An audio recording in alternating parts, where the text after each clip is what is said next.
Salut à tous, je suis ravi de vous retrouver pour ma nouvelle vidéo. Alors les deux sont très proches, la précédente et celle-ci, tout simplement parce que la première c'est pour parler du cas de SVB, pour vraiment vous expliquer en interne comment se construit l'activité d'une banque. Et ensuite dans la seconde, on voit cette fois-ci, tout en centrant d'ailleurs sur la Silicon Valley Bank, vous l'avez compris, puis là maintenant on va avoir une vision plus élargie sur ce qui se passe sur le territoire américain, puis même à travers le monde après tout, puisque il y a cette interconnexion, cette interdépendance. Alors, euh, donc c'est vraiment comme en 1907, hein. On a un crash bancaire, où à l'époque elles ont perdu 50% de leur valeur. Je pense qu'aussi aujourd'hui c'est bien plus, c'est parce que avec l'informatique tout va beaucoup plus vite. À l'époque il fallait se rendre physiquement dans une place boursière et puis hurler comme on pouvait pour se faire entendre. Aujourd'hui, en quelques clics, et puis hop, c'est fait depuis n'importe où sur la planète, pourvu qu'on a Internet. Avec Starlink, vraiment partout sur la planète. Donc la semaine dernière, on a eu la Signature Bank, la Western Alliance Bancorp et également la First Republic Bank, qui ont perdu jusqu'à 85% de leur valeur en bourse. Leur cotation a été suspendue. Et on a même la Wells Fargo qui annonce avoir des problèmes d'écriture de compte au niveau informatique sur les lignes de compte. Ce petit passage, hein, c'est un clin d'œil au film The Big Short, parce que si vous regardez le film The Big Short avec Michael Burry, à la fin du film, il appelle les différentes banques auprès desquelles il a fait construire les produits financiers qui lui ont permis de shorter le marché immobilier, parce qu'après tout, c'est lui qui a fabriqué ces produits qui n'existaient pas. Elles avaient toutes des problèmes informatiques, un peu comme la Wells Fargo. Bon, rien à voir avec l'immobilier, en tout cas pas à ce stade, pas encore, pas pour le moment. Même si l'immobilier descend, on n'y est pas. Aujourd'hui, on parle vraiment des banques. L'idée, c'est que la Silicon Valley Bank, elle, c'est le cas à part parce qu'elle est sur la place, on va dire, des plus grandes startups de ce monde, en termes de valorisation boursière. Pour l'ensemble des autres banques régionales qui sont également en faillite, il faut comprendre que, si vous regardez ma vidéo juste avant, c'est le même principe. Vous avez des banques qui ont des obligations qui ne valent plus rien, qui valent beaucoup moins que ce qu'elles valaient avant, face aux nouvelles obligations dont les rendements sont bien supérieurs à cause de l'inflation. Par conséquent, et à ça, en plus, additionné à ça, ces autres banques régionales, elles sont également faillites, surtout parce que elles ont investi massivement dans le gaz de schiste, elles ont investi massivement dans les crypto-monnaies, elles ont investi massivement dans les deux. Donc certaines étaient plus portées sur un produit, d'autres plus sur l'autre, et puis entre les deux, il y en a forcément qui ont investi dans les deux. On le sait tous, les crypto-monnaies se sont pas mal effondrées entre leur plus haut et aujourd'hui. Ah oui, on a eu jusqu'à 3000 milliards d'investis dans le marché des crypto-monnaies, aujourd'hui on est en dessous des 1000 milliards, donc forcément c'est une hécatombe. Il va leur falloir beaucoup de temps pour récupérer cet argent, sauf qu'elles n'ont pas ce temps, puisque le risque systémique, on va dire c'est un fait, il est là. Les gouvernements essaient de rassurer, le gouvernement en tout cas aux États-Unis essaie de rassurer la population afin d'éviter ce mouvement de panique, de run bancaire, hein, tout simplement, ce qu'on appelle le bank run, mais elles ne vont pas y parvenir parce que elles ont tous le droit finalement de retirer son argent et c'est juste normal, hein, j'ai envie de dire. Donc quand on n'est pas rassuré d'aller chez le médecin, on change de médecin. Voilà, c'est pareil, quand on n'est pas rassuré par une banque, on change de banque, on retire son argent, puis on attend de voir ce qui se passe pour voir lesquels vont rester, lesquels vont disparaître avant d'envisager de remettre de l'argent.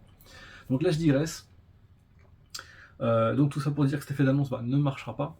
La preuve, c'est que ça continue. Aujourd'hui, d'ailleurs, ça a atteint le marché européen, avec suspension de cotation pour Crédit Suisse, avec suspension de cotation de Société Générale, avec la BNP qui réduit son exposition au Crédit Suisse. Et en ce moment, au moment où je vous parle, la Banque nationale suisse est en train de discuter afin de voir comment limiter la casse, si j'ai envie de dire, et comment limiter la casse avec le Crédit Suisse, si j'ai envie de dire. Les autres banques régionales des États-Unis, je vais faire un parallèle avec l'immobilier en 2008. Vous avez des petits courtiers qui sont touchés. Oui, les taux montent, et il y a de moins en moins de gens qui ont les moyens d'emprunter, en plus on compte que la valeur immobilière est au maximum. Et donc comme ils n'arrivent plus, ils vivent des contrats qu'ils signent, hein, pour le compte de leurs clients auprès des banques. S'il n'y a plus de clients, ils mettent la clé sous la porte. 1, puis 2, puis 10, puis tous les petits courtiers font faillite. Après, hop, ça remonte, c'est une pyramide, toujours pareil, ça remonte vers le plus grand. Etc., jusqu'à ce qu'on arrive aux banques. Et après les banques, on continue de remonter jusqu'à ce qu'on arrive aux banques, aux banques régionales, et après on remonte vers les banques, vers les sièges de ces fameuses banques, et puis etc. Et ensuite on remonte aux banques souveraines, hein, tout simplement. Donc là, c'est un peu le même phénomène, sauf qu'on exit les courtiers. Là, on parle uniquement des banques qui ont fait des mauvais investissements sur les cryptos. Même si elles ont sécurisé avec un portefeuille obligataire, celui-ci aujourd'hui, bah, il est en train de fondre. Et donc, c'est pareil pour ceux qui ont investi sur le gaz de schiste. À la limite, celles qui ont investi sur le gaz de schiste, la guerre en Ukraine a été salutaire, parce qu'elles ont pu enfin commercialiser leurs produits, notamment au marché européen, en le vendant bien plus cher, parce il coûte cher à extraire, hein, donc il faut le vendre très cher pour arriver à être content, être satisfait des bénéfices générés. Et sauf que Poutine, je ne sais pas s'il a prévu le coup ou pas, mais bon, quoi qu'il en soit, lui continue à faire ses exportations. Voilà, les barils changent simplement d'étiquette, hein, en passant par ces pays, les pays avec qui les copains qui sont également producteurs de pétrole, et ça arrive toujours sur le marché européen, ce qui fait qu'on peut s'attendre à voir le cours du pétrole descendre dans les semaines, mois qui arrivent, peu importe, on verra, mais ça arrive, ça va arriver. Bien sûr, je suis à peu près à vous parier que le prix lui à la pompe ne va pas bouger plus que ça. C'est incompréhensible, mais c'est comme ça. On rajoute tellement de taxes. Alors, ce qui se passe maintenant, c'est que la Fed maintenant, elle a le choix entre deux options: sauver le système bancaire ou lutter contre l'inflation. Elle ne pourra pas faire les deux.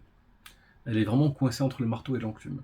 C'est bien simple, à partir du moment où on a utilisé la planche à billets avant qu'un crash se produise, en fait on a vidé le barillet de son flingue, parce qu'on l'a tellement utilisé, même s'il fallait arrêter, à un moment donné l'arrêter, qu'on ne peut plus se permettre de le faire. La dette des États-Unis aujourd'hui de 32 000 milliards, c'est juste indécent. Et les autres pays ne vont pas continuer à acheter la dette américaine.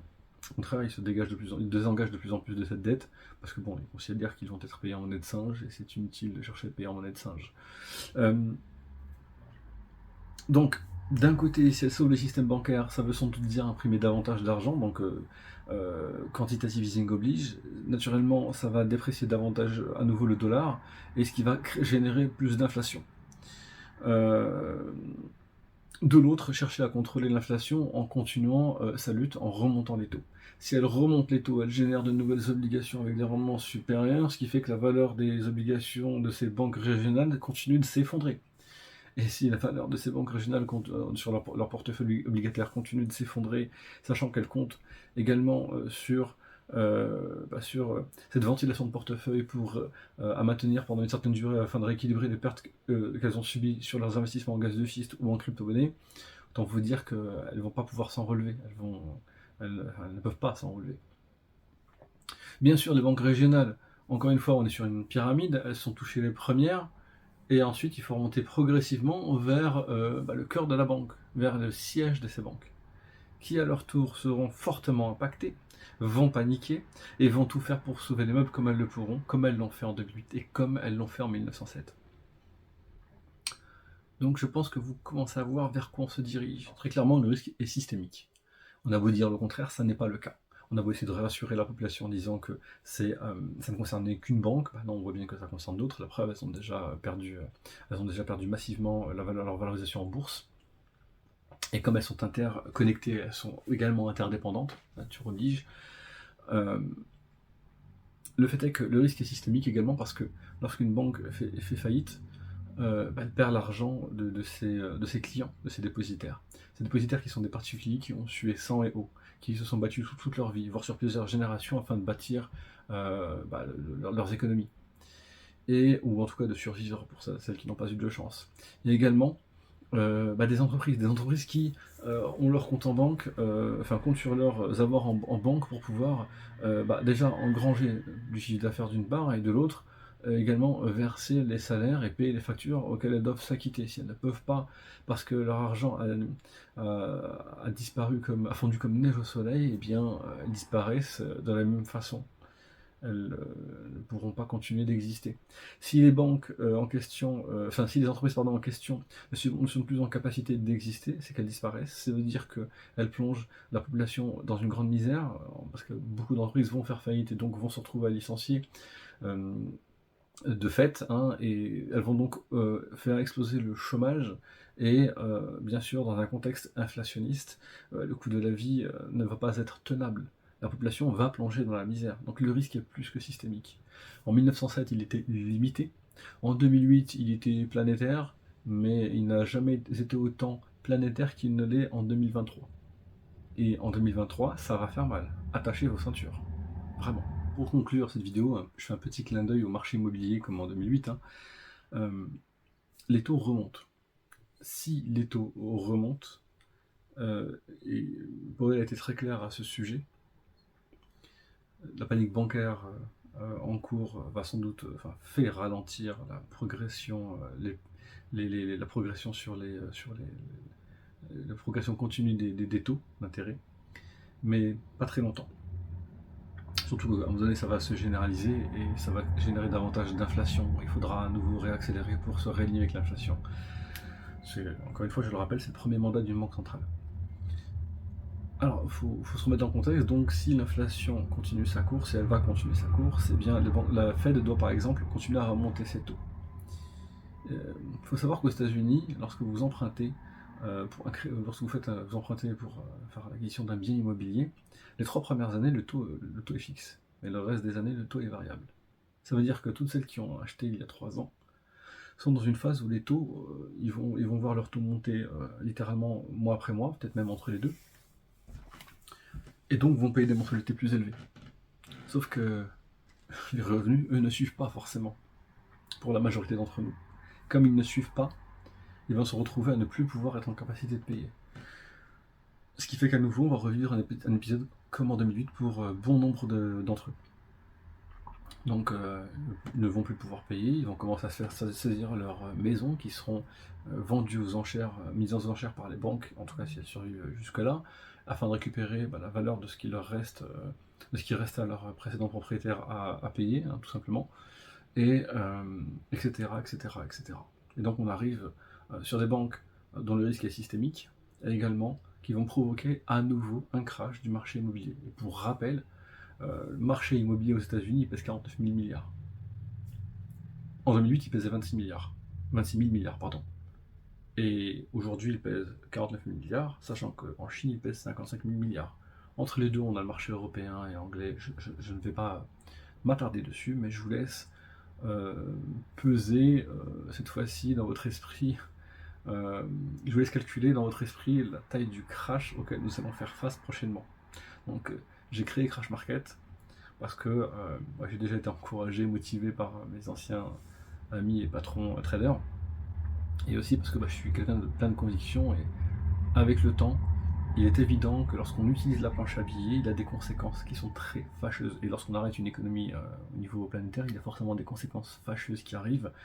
Ils ont utilisé pas mal de cartouches jusque-là pour empêcher ce crash, ce qui fait que ça coûte plus cher, et donc le crash aura des conséquences plus graves, plus importantes. Et je pense que il se passe quelque chose de très intéressant sur les marchés, donc restez connectés pour voir ce qui se passe. Je vais essayer de vous informer du mieux que je peux, et de façon aussi détaillée que possible sur la situation, mais il se passe quelque chose de très intéressant. Bon, sur ce, j'ai fini avec cette vidéo. Je vous dis à très bientôt pour les prochaines. Allez, ciao, ciao.